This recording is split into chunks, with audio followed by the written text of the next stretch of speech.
Assalamualaikum warahmatullahi wabarakatuh. Minyak kelapa menyehatkan.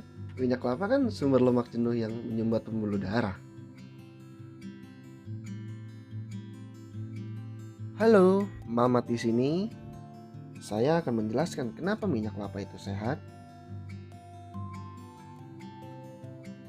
Bagaimana mungkin bisa menyehatkan? Dikutip dari beberapa penelitian para ahli, bahwa minyak kelapa tidak sejahat yang selama ini kabarnya beredar, dan bahwa kenyataannya memberikan banyak manfaat kesehatan yang berharga. Beberapa contohnya adalah penggunaan minyak kelapa pada larutan infus sebagai sumber makanan pasien berpenyakit kritis dan merupakan komponen utama dari susu formula bayi karena mengandung banyak zat gizi yang sama pada air susu ibu atau ASI. Bahkan, Food and Drug Administration atau FDA menggolongkan sebagai makanan alami yang aman. Ya, memang minyak kelapa itu baik, lalu kenapa sering digambarkan sebagai tidak menyehatkan? Jika manfaat kesehatannya nyata, mengapa kita tidak pernah mendengar tentang hal itu sebelumnya? Mengapa kita tidak pernah mendengar penggunaan minyak kelapa di rumah sakit, dalam susu formula bayi, dan di tempat lain? Jika bagus bagi lansia, orang sakit, dan bayi, mengapa tidak dapat baik bagi semua usia? Satu-satunya tempat di mana dapat menemukan fakta mutlak adalah jurnal penelitian yang sering terabaikan. Di sini ditemukan banyak fakta, informasi, dan jawaban atas semua pertanyaan. Jurnal melaporkan semua hasil laporan penelitian yang aktual dan bukan hanya pendapat orang. Sungguh banyak penelitian yang diterbitkan dalam lusinan bahkan ratusan jurnal ilmiah dan medis yang paling bergengsi. Benar-benar menakjubkan bahwa minyak kelapa adalah salah satu makanan sehat kuno yang hampir ditinggalkan dan dilupakan dunia. Bruce Fabsi NND adalah seorang presiden pusat riset kelapa atau Coconut Research Center yang berpusat di Colorado Springs, Amerika Serikat. Ahli gizi bersertifikat dan dokter naturopatik telah banyak merekomendasikan pada kliennya dan banyak yang membuktikan manfaatnya untuk menyingkirkan psoriasis kronis, hilangkan ketombe, mengangkat lesi kulit prakanker, mempercepat penyembuhan flu, menghentikan infeksi saluran kemih, mengatasi kelelahan kronis, menyembuhkan wasir, dan beberapa khasiat lainnya. Selain itu, kepustakaan ilmiah melaporkan kemungkinan penggunaannya dalam mengobati karies gigi, tahu gigi berlubang, luka lambung, hiperplasia prostatina atau pembesaran prostat, epilepsi, herpes genitalis, hepatitis C, dan HIV atau AIDS. Ya, saya buat kedengarannya. Banyak pasien AIDS yang telah merasakan manfaatnya. Manfaat lain yang mengagumkan dari minyak kelapa adalah kemampuannya untuk mencegah penyakit jantung. Kenyataannya, minyak kelapa dalam waktu dekat akan diterima secara luas sebagai alat bantu yang kuat dalam perjuangan melawan penyakit jantung dan penyakit kardiovaskuler lainnya. Apakah makanan ajaib yang dimakan orang ini yang melindungi mereka dari penyakit degeneratif?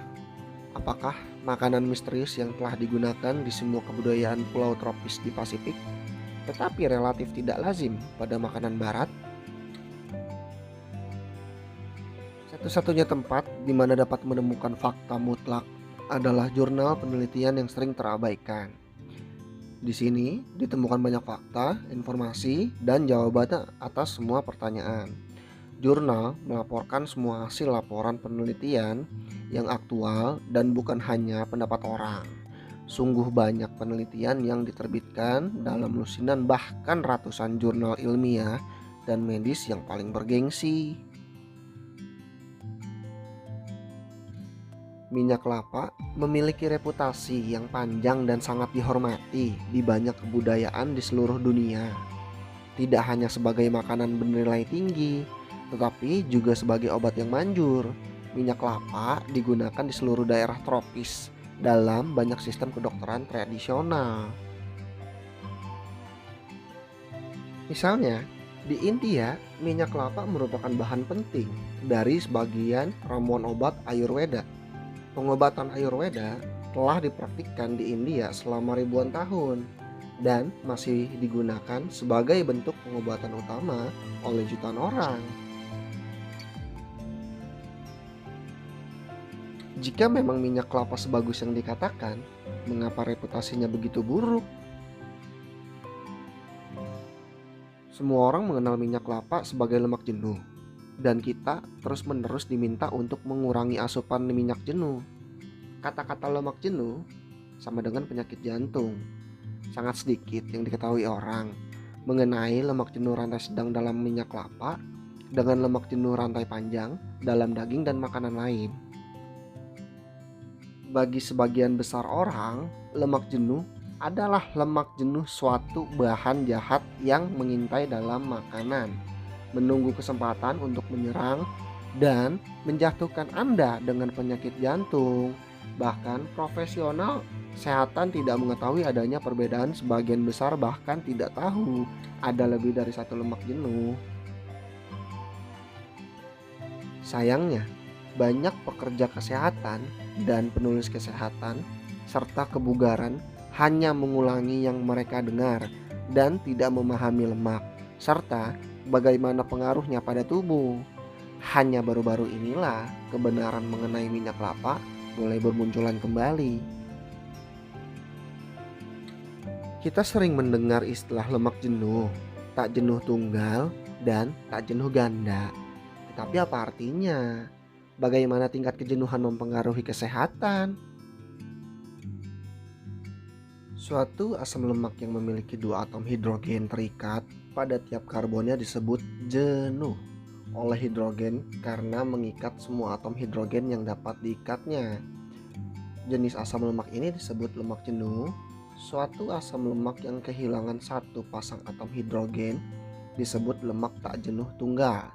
Jika ada lebih dari dua atom hidrogen yang hilang, maka disebut asam lemak tak jenuh ganda. Ada berbagai macam olahan minyak kelapa, akan tetapi minyak kelapa dengan kandungan terbaik adalah minyak kelapa yang diproses secara fermentasi tanpa proses pemanasan atau cold process dan dengan menjaga kebersihan alat serta lingkungan pembuatan yang baik, seperti salah satunya itu homemade.